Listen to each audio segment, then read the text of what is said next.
नमस्कार, आप देख रहे हैं हर खबर हरियाणा। आपके साथ में हूं अमित शर्मा। इस वक्त की एक बड़ी खबर आपको हम बता रहे हैं और बड़ी खबर के साथ ही इस बुलेटिन की शुरुआत भी कर रहे हैं। इस वक्त की बड़ी जानकारी आपको हम दे रहे हैं। अभय चौटाला के शपथ ग्रहण को लेकर ओपी धनखड़ का एक बयान सामने आया है और उन्होंने कहा है कि अभय वचनवीर नहीं है बल्कि वो बयानवीर है। ये बड़ी जानकारी आपको हम दे रहे हैं। इस वक्त की बड़ी खबर आपको हम बता रहे हैं। बीजेपी प्रदेश अध्यक्ष ओपी धनखड़ का ये बड़ा बयान, जिसमें उन्होंने कहा है कि अभय चौटाला ने जो शपथ ली है वो उन्हें नहीं लेनी चाहिए थी, क्योंकि उन्होंने जो अपना वादा किया था, जो उन्होंने कहा था, वो अपने वादे से मुकर गए और अपने वादे के मुताबिक उन्होंने ये काम नहीं किया है। बीजेपी प्रदेश अध्यक्ष ओपी धनखड़ का ये बयान, जिसमें उन्होंने अभय चौटाला की शपथ ग्रहण को लेकर निशाना साधा और कहा कि कानून रद्द होने तक नहीं जाऊंगा विधानसभा। ये बात कही गई थी अभय सिंह चौटाला की ओर से, लेकिन अभय सिंह चौटाला बयानवीर निकले हैं। वचनवीर वो नहीं है बल्कि बयानवीर निकले और यही वजह है कि अभय चौटाला ने यहां पर विधानसभा के सदस्य के रूप में, विधायक के रूप में सदस्यता ग्रहण की है। ये बड़ी जानकारी आपको हम दे रहे हैं। बड़ी खबर लगातार आपको हम बता रहे हैं जो कि पंचकुला से आ रही है। आपको बता दें कि बीजेपी के प्रदेश अध्यक्ष ओपी धनखड़ आज यहां पर पहुंचे थे और जब मीडिया से वो बातचीत कर रहे थे तो इस दौरान उन्होंने अभय सिंह चौटाला की शपथ ग्रहण को लेकर और अभय सिंह चौटाला को लेकर जमकर निशाना साधा। उन्होंने कहा कि अभय ने कहा था कि कानून रद्द होने तक, यानी कि कृषि कानूनों का वो जिक्र कर रहे थे। उन्होंने कहा था कि अभय सिंह चौटाला ने कहा था कि कृषि कानून जब तक रद्द नहीं हो जाते हैं तब तक वो विधानसभा का मुंह नहीं देखेंगे, तब तक वो विधानसभा नहीं जाएंगे। लेकिन वो अपना जो वादा उन्होंने किया था, जो दावा वो कर रहे थे, वो उस पर खरा नहीं उतरे।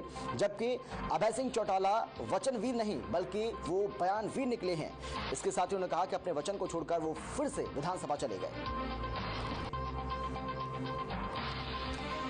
और पंचकुला से उमंग शौरा हमारे साथ जुड़ गई हैं, हमारी संवाददाता उमंग। अभय सिंह चौटाला के ऊपर यह बड़ा हमला ओपी धनखड़ की ओर से। जी बिल्कुल, देखिए भाजपा प्रदेश अध्यक्ष ओम प्रकाश धनखड़ ने अभय सिंह चौटाला के जो शपथ ग्रहण है उसके बाद ये प्रतिक्रिया दी है।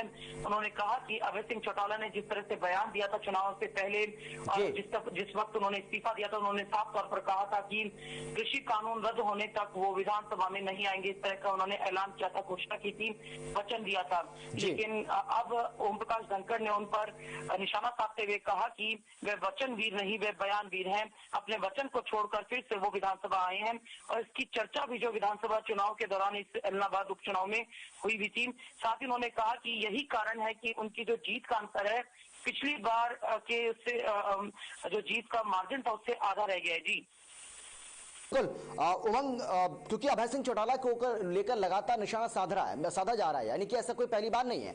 अभय सिंह चौटाला जब इलाहाबाद का उपचुनाव लड़ने का उन्होंने ऐलान किया था तब से ही वो तमाम जो उनके राजनीतिक विरोधी हैं, चाहे वो कांग्रेस पार्टी हो या फिर बीजेपी हो, जेजेपी हो, उनके निशाने पर वो रहे।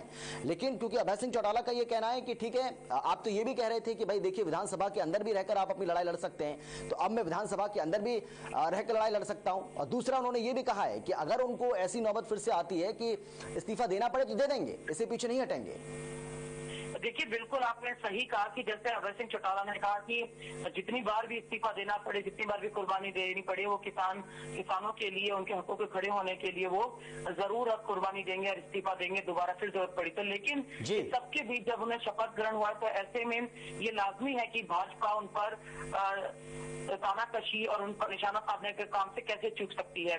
खास तौर पर तब जब उन्होंने इस्तीफा देते वक्त एक बड़ा ऐलान किया था कि जब तक कृषि कानून रद्द नहीं होते तब तक मैं विधानसभा में कदम नहीं रखूंगा, मैं जाऊंगा नहीं। अगर ऐसे में वो एक बार फिर चुनाव लड़कर विधानसभा पहुंचते हैं तो अब वो अपने ही बयान को, अपने ही वचन को कॉन्ट्राडिक्ट करते हैं और इसी को भुनाने की कोशिश हरियाणा भाजपा प्रदेश अध्यक्ष ओम प्रकाश धनखड़ ने की है। जी बिल्कुल बिल्कुल उमंग, आप बने हमारे साथ। लेकिन क्या कुछ कहा गया है ओपी धनखड़ की ओर से, ये आपको पहले हम सुनवाते हैं, उसके बाद फिर से हम रुक करेंगे उमंग का।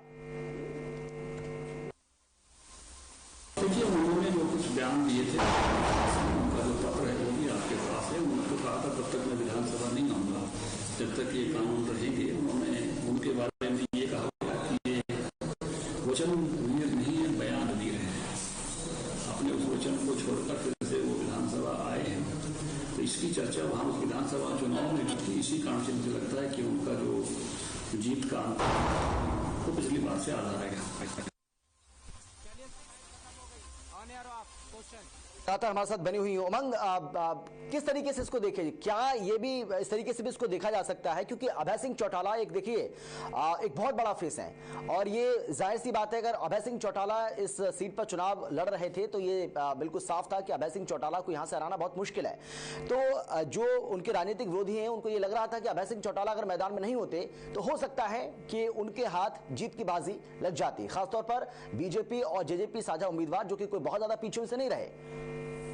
देखिए, भाजपा की अगर बात करें तो वो अहमदाबाद उपचुनाव में अपने प्रदर्शन को लेकर जीत से कम नहीं मान रहे, क्योंकि उन्होंने साफ तौर पर कहा कि उनका वोट प्रतिशत भी बढ़ा है, 10% पिछली बार चुनाव से बढ़ा है और जो उनके प्रत्याशी थे गोविंद कांडा उनका एक अपना जो है वोट बैंक है और उन्होंने एक अच्छी टक्कर जो है अभय सिंह चौटाला को दी। हालांकि जिस तरीके से अभय सिंह चौटाला ने किसानों के लिए उनके खड़े होने के लिए इस्तीफा दिया था, तो ऐसा ही माना जा सकता कि शायद चुनाव एक तरफा होगा, एक मार्जिन जो है वो 20,000 से ज्यादा वोटों का रहेगा, लेकिन वो मार्जिन अगर सिमट कर करीब 6,000 वोटों तक रह जाता है तो इसे उपलब्धि ही मानी जाएगी भाजपा सरकार की भी, सत्ता पक्ष की भी, कि इन सब के बावजूद किसान आंदोलन में लोगों की खिलाफत और किसानों की नाराजगी के बावजूद भी भाजपा इस तरह का प्रदर्शन कर पाई और उन्होंने इतने वोट अपनी झोली में डालने में वो कामयाब हो पाई। और जो अभय सिंह चौटाला है उनके जीत का मार्जिन भी जो है उसे घटाने में भी काफी हद तक सफल रहे। जी उमंग, बहुत शुक्रिया आपका इस तमाम जानकारी के लिए, बहुत धन्यवाद।